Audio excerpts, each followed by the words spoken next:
അല്ല നമ്മളെ കണ്ണൂർ പൂജാപ്പളല്ലേ വരുന്നേ? ഇയാളിപ്പോ ഭാര്യ വീട്ടിൽ എപ്പോഴെത്തിയ? ഓന്റെ കഥ ഇപ്പൊ കുപ്പിക്കഴുത്ത് പോലെ ആയിരിക്കും. ആളിപ്പോഴും നല്ല തണ്ടും തടിയുണ്ടല്ലോ. അതല്ല, അവസ്ഥയാണ് പറഞ്ഞത്. വാലേക്കും സലാം. ചെങ്ങാനെ കണ്ടിട്ട് എത്ര കാലായി? നിങ്ങളിപ്പോ കുപ്പിക്കഴുത്ത് പോലെ ഒന്ന് ഇയാള് പറയണത്. അവിടെ പെട്ട് കഴിഞ്ഞാൽ പിന്നെ ഇങ്ങോട്ടില്ലല്ലോ.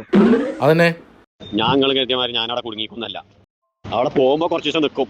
കണ്ണൂരല്ലേ അമ്മായിമാന്റെ ഓരോ പലഹാരങ്ങള്, കണ്ണൂർ വിഭവങ്ങളും തലശ്ശേരി കടികളൊക്കെ അങ്ങനെ ഉണ്ടാക്കി പലഹാരങ്ങളോ? ദിവസം ഓരോരോ പലഹാരങ്ങൾ ഉണ്ടാക്കി തരും. അത് വിട്ടുകിട്ട് പോരാൻ തോന്നില്ല. ഈ കണ്ണൂര് തലശ്ശേരി എണ്ണക്കടികൾക്കൊക്കെ പറ്റി അവിടെ പോയി നിൽക്കേണ്ട ആവശ്യമുണ്ടോ? നമ്മളവിടെ അല്ലേ. എവിടെ പൊട്ടിത്തെറി കേട്ടിട്ടില്ലേ ജി?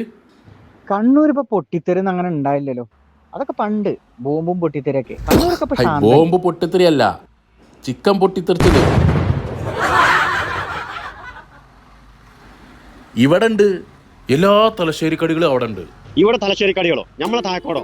എവിടെ? ഇപ്പോൾ പെരിന്തൽമണ്ണയിൽ നിന്ന് മണ്ണാർക്കാട്ട് പോകുമ്പോഴേ താഴെക്കൂടെ ശ്രാമ്പിപ്പള്ളി ഇല്ലേ, അത് കഴിഞ്ഞ ഉടനെ റൈറ്റ് സൈഡിൽ കാണാം ഐലൻഡ് ധാബ.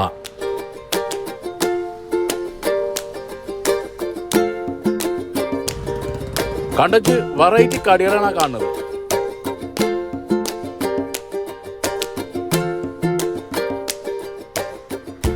പിന്നെ ഇവൻ കണ്ണൂരിൽ നിന്ന് പെണ്ണെട്ടിയ ആളാണ്. കണ്ണൂർ തലശ്ശേരി കടികളൊക്കെ ഇവിടെ കിട്ടുന്ന വിവരം ഓനറിയില്ല.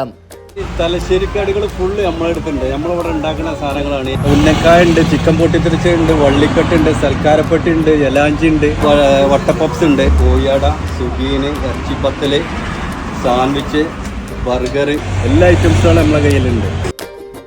ഞങ്ങൾ സ്ഥിരം കഴിക്കുന്ന ആൾക്ക്. ഗൾഫിലൊക്കെ ഞങ്ങൾ പിന്നെ ഈ തലശ്ശേരി കടികൾ കഴിച്ചിരുന്നു. അതേ ടേസ്റ്റ് ഇപ്പോൾ ഇവിടെ കിട്ടുന്നുണ്ട്, താഴെക്കൂടെ കിട്ടുന്നുണ്ട്.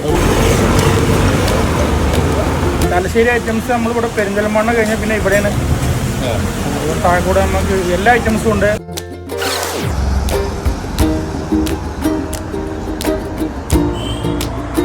ഈ വഴിക്ക് പോകുമ്പോൾ നമുക്ക് കഴിക്കാറുണ്ട്.